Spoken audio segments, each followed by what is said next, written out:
ನಮಸ್ತೆ ಎಲ್ರಿಗೂ, ನಮ್ಮ ಚಾನಲ್ಗೆ ಸ್ವಾಗತ. ಒಂದು ದೊಡ್ಡ ನಗರದಲ್ಲಿ ಅನಿರುದ್ಧ್ ಮತ್ತು ನಂದಿನಿ ಎಂಬ ದಂಪತಿ ವಾಸಿಸುತ್ತಿದ್ದರು.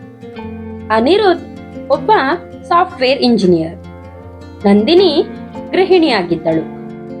ಅವರ ಮದುವೆ ಲವ್ ಮ್ಯಾರೇಜ್ ಆಗಿತ್ತು. ಎಲ್ಲರಿಗೂ ಅವರ ಜೋಡಿ ನೋಡಿ ಐಡಿಯಲ್ ಅನಿಸ್ತಿತ್ತು.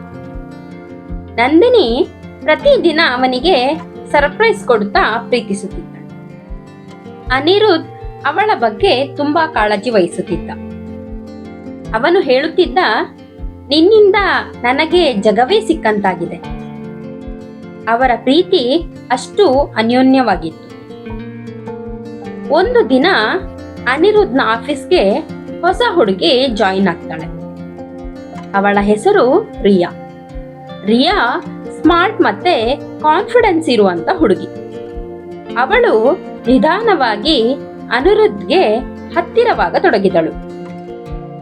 ಮೊದಲು ಆಫೀಸ್ ವರ್ಕ್, ನಂತರ ಕಾಫಿ, ಡೇಟಿಂಗ್, ಆ ನಂತರ ಲೇಟ್ ನೈಟ್ ಚಾಟ್ಸ್. ಅನಿರುದ್ಧ್ ನಿಧಾನವಾಗಿ ಬದಲಾಗತೊಡಗಿದನು. ನಂದಿನಿ ಕೇಳಿದಳು, ನೀನು ಇಷ್ಟು ಬ್ಯುಸಿ ಯಾಕೆ ಆಗ್ತಿದೀಯಾ? ಅವನು ಹೇಳ್ತಿದ್ದ, ಆಫೀಸಲ್ಲಿ ಪ್ರೆಷರ್ ಇದೆ. ನಂದಿನಿಗೆ ಏನೋ ತಪ್ಪಾಗಿದೆ ಅನಿಸತೊಡಗಿತು. ಒಂದು ದಿನ ಅವಳು ಅವನ ಫೋನ್ ನೋಡಿದಳು. ಅಲ್ಲಿ ರಿಯಾ ಜೊತೆ ಮಾಡಿದ ಚಾಟ್ಸ್ ಇತ್ತು. ಅದನ್ನು ನೋಡಿ ಅವಳ ಹೃದಯ ಚೂರಾದ ಹಾಗೆ ಅನಿಸ್ತಿತ್ತು. ನಂದಿನಿ ಕೇಳಿದಳು, ಇದು ಏನು? ಅನಿರುದ್ಧ ಮೌನವಾಗಿದ್ದ. ನಾನು ನಿನ್ನನ್ನು ನಂಬಿದ್ದೆ ಅಂತ ಹೇಳಿದಳು. ಅವನು ನಿಧಾನವಾಗಿ, ನಾನು ರಿಯಾಳನ್ನ ಇಷ್ಟಪಡ್ತಾ ಇದ್ದೀನಿ. ಆ ಕ್ಷಣದಲ್ಲಿ ನಂದಿನಿಯ ಜಗವೇ ಕುಸಿದು ಬಿದ್ದ ಹಾಗೆ ಅನಿಸ್ತಿತ್ತು. ನನ್ನ ಪ್ರೀತಿ ನಿನಗೆ ಏನು ಅಲ್ವಾ?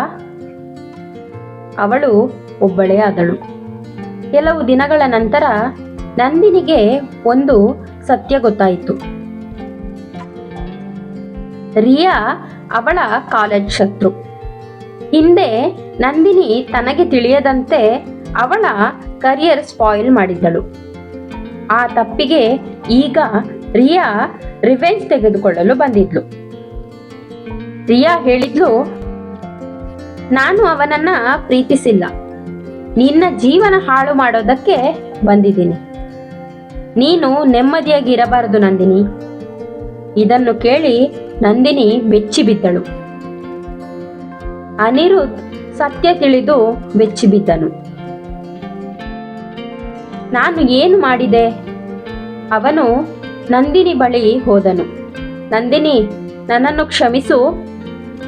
ನಂದಿನಿ ಶಾಂತವಾಗಿ ಹೇಳಿದಳು, ನಂಬಿಕೆ ಒಮ್ಮೆ ಒಡೆದ್ರೆ ಮತ್ತೆ ಸೇರಿಸಲು ಸಾಧ್ಯ ಇಲ್ಲ. ಅವಳು ಅವನನ್ನ ಬಿಟ್ಟು ಹೋದಳು. ಪ್ರೀತಿಯಲ್ಲಿ ಒಮ್ಮೆ ದ್ರೋಹ ಮಾಡಿದ್ರೆ ಪಶ್ಚಾತ್ತಾಪ ಮಾತ್ರ ಉಳಿಯುತ್ತೆ. ಆದ್ರಿಂದ ಪ್ರೀತಿನ ಉಳಿಸ್ಕೊಳ್ಳೋದಕ್ಕೆ ನೋಡಿ. ಈ ಕತೆ ನಿಮ್ಗೆ ಇಷ್ಟ ಆಗಿದ್ರೆ ಲೈಕ್ ಮಾಡಿ, ಶೇರ್ ಮಾಡಿ, ಸಬ್ಸ್ಕ್ರೈಬ್ ಮಾಡದೆ ವಿಡಿಯೋನ ನೋಡಿದ್ರೆ ಸಬ್ಸ್ಕ್ರೈಬ್ ಮಾಡಿ. ನಿಮ್ಮ ಅನಿಸಿಕೆ ಅಭಿಪ್ರಾಯಗಳನ್ನ ಕಮೆಂಟ್ ಸೆಕ್ಷನ್ ಅಲ್ಲಿ ಕಮೆಂಟ್ ಮಾಡಿ.